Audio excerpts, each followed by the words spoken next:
That's fucked up, man. That's all I can say. That's fucked up. One Piece chapter 727 is a fucked up chapter. Oh my god, man. So basically, Doflamingo laid one hell of a trap. One hell of a trap. And this is like some Eisen level shit. This is some Eisen level shit, because this is like the most shit. I guess like the best way to put this, most sociopath type shit that you can do. So essentially, he dangled hope, okay?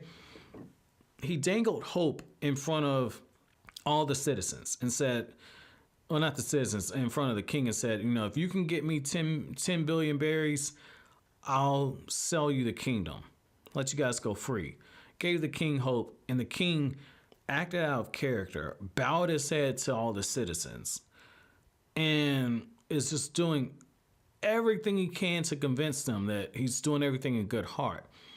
And he's cashing in 800 years of good faith in the kingdom. 800 years of just doing right. He's cashed all this in. Like, that'd be like getting elected president and then saying, I'm going to push all my political capital to the table to get this one bill passed, which is essentially what Obama did with the Affordable Care Act and with the stimulus package. You know, he cashed in all his political goodwill, and then that was that. That was that. Like, the next 6 years of the presidency, dude couldn't do shit because he had no political capital left. You have to be smart when you expend it. And so that's essentially what he did here. And he had his stuff in the right heart.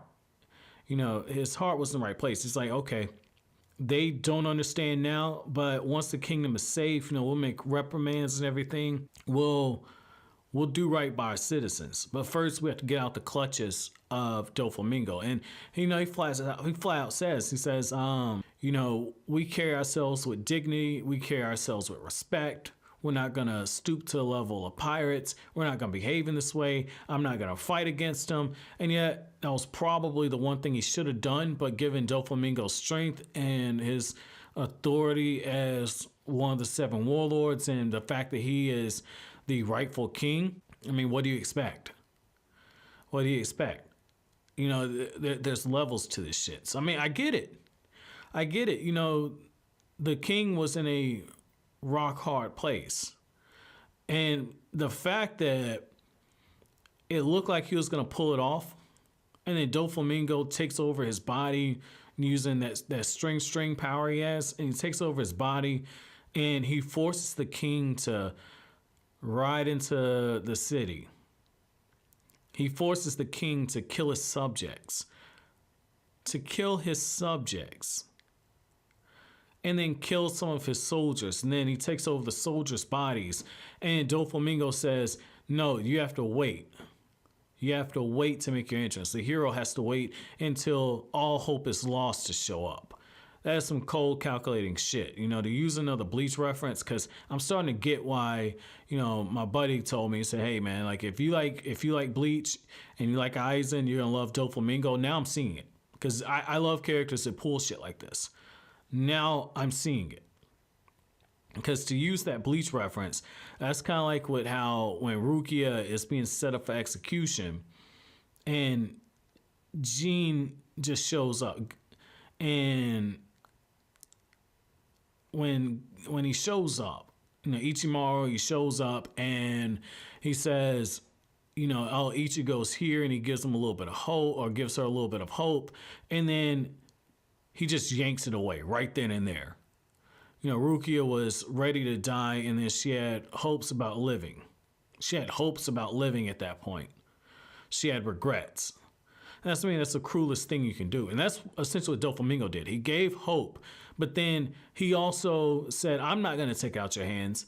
I'm going to force you to take your own hope out of your hands, and you're not going to be able to do anything about it.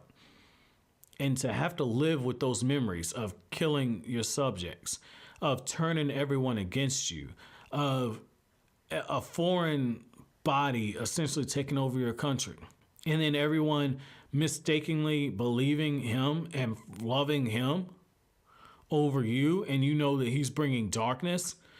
Oh, that is some dark shit, man. That is some dark shit. That's some dark shit. And I like the fact that it's Rebecca's father that's telling the story. And if we get more flashbacks like this, I'm completely okay with it, because this is building the lore. This is adding to it. I'm a sucker for stuff like this. I'm a sucker for the world building. I'm a sucker for the lore expansion. This is good, man. This is some Game of Thrones level shit. I like this. I want to know what you guys think, though. I want to know what you guys think. What were your thoughts about Doflamingo's execution of his plan? But as always, guys, if you like anything I had to say, don't forget to comment, rate, subscribe, share. Thank you so much for watching all the way to the end. Have an awesome day, guys.